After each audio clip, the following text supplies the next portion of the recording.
l'exégèse allégorique, elle disait, ce qui est figuré, ce qui est annoncé dans l'Ancien Testament, trouve son accomplissement dans le Nouveau Testament. Finalement, ce rapport, si vous voulez, entre l'annonce et la réalisation, la figure et l'accomplissement, on va se rendre compte que l'Ancien Testament est composé lui-même de cette façon-là. Si vous prenez la Torah, les 5 premiers livres de la Bible, eh bien, on se rend compte que dans les 5 premiers livres de la Bible, vous avez la promesse faite à Abraham, et que autour de cette promesse, il y a tout ce que Dieu annonce qui va se réaliser et en quelque sorte est déjà présent. Et que cette promesse, que ces figures qui sont dans la loi, eh bien, dans l'Ancien Testament, on va par exemple, avec les prophètes vont regarder ce qui se passe dans l'histoire d'Israël et dire, mais oui, David, c'est déjà un accomplissement de quelque chose qui était annoncé. Donc on va déjà relier une figure et son accomplissement dans l'Ancien Testament. Donc il y a déjà une écriture, une lecture spirituelle dans l'Ancien Testament. Il y a déjà, on peut dire, il y a déjà de l'allégorie dans l'Ancien Testament.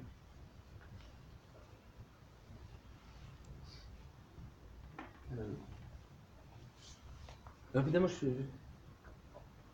il me reste très peu de temps, donc. Ouais. Mais oui, ces recherches vont être très importantes parce que elles vont nous dire, autrefois on prenait les figures de l'Ancien Testament et on y voyait le Christ tout de suite. Et on va se dire, non, maintenant, une figure de l'Ancien Testament, on va voir un peu son évolution dans l'histoire du peuple d'Israël, avant de voir que le Christ vient accomplir cela. Je reprends l'image de l'Exode, de la sortie d'Égypte. On va dire, la sortie d'Égypte, c'est un événement fondateur. Eh bien, cette figure-là, elle va connaître une évolution. Il va y avoir l'entrée en terre promise, qui est aussi un nouveau passage à travers la mer, à travers le Jourdain. Puis après, il va y avoir l'exil à Babylone, le retour d'exil à Babylone, où le peuple va à nouveau revenir en terre promise. Ça va être comme un deuxième exode. Et donc, vous voyez, plutôt que de mettre le Christ tout de suite sur l'exode, on va se dire, on va regarder cette figure, tout le trajet qu'elle va faire, et on va voir alors que le Christ va accomplir cette figure qui se sera enrichie progressivement. Et donc, donc si vous voulez, là où les pères de l'Église avaient, voyaient le Christ un peu partout, eh bien, voyez du sens spirituel dans chaque événement chaque élément de l'Ancien Testament, eh bien, on va pas plaquer le Christ partout, si vous voulez, et on va être attentif justement à ce cheminement de la figure. Donc, ce faisant, ces découvertes-là, je dirais, ont permis de légitimer, si vous voulez, l'allégorie, de légitimer les lectures symboliques, de dire, c'est comme ça que la Bible a été écrite, donc c'est comme ça aussi qu'il faut la lire.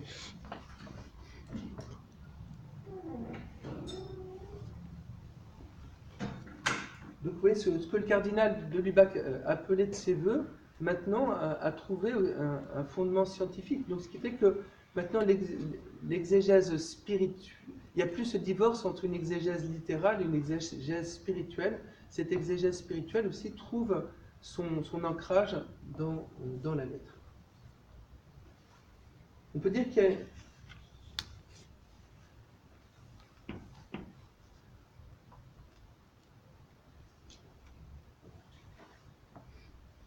vous voyez, là on pouvait parler on s'intéressait on s'intéressait à l'auteur, on s'intéressait à la lettre, et puis de l'autre côté, on s'intéressait à l'esprit et à celui qui reçoit la lettre.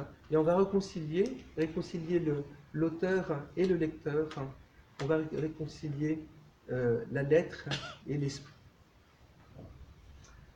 Voilà, je terminerai simplement en vous disant qu'il y a un texte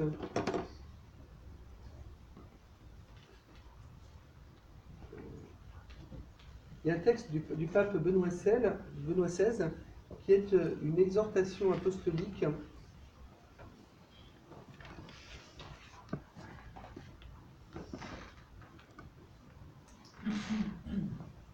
voilà. Une exhortation apostolique de Benoît XVI qui s'appelle Verbum Dei. C'était après, il y avait un synode sur la parole de Dieu. Et ce texte, donc il est très, très dense, très abondant. Il prend acte justement de tout ce renouveau, si vous voulez, de la lecture de la Bible, de l'exégèse biblique au XXe siècle. Et en particulier, il y a des choses très, très fortes justement sur les sens de l'écriture, l'articulation entre sens littéral et sens spirituel. Et à la fin de cette exhortation, le pape Benoît XVI dit maintenant, il faut aussi en tirer les conséquences pour nous, c'est-à-dire nous chrétiens, comment on va pouvoir en tirer profit pour notre vie chrétienne. Et je vous donne simplement 4 grandes... donc le pape dit il faut remettre en valeur ce qu'on appelle la lectio divina, c'est-à-dire une lecture spirituelle, une lecture vivante de l'écriture. Et je pourrais vous passer il y a un texte qui résume un petit peu cette façon de lire. Il dit il faut donc reprendre l'habitude de lire les textes, bien sûr, la partie de lecture, une partie de méditation, c'est-à-dire voilà, où on va essayer de ruminer le texte. Ensuite, une partie de prière, d'oraison, d'oratio. On va intégrer ça dans notre prière. Et une partie de contemplation.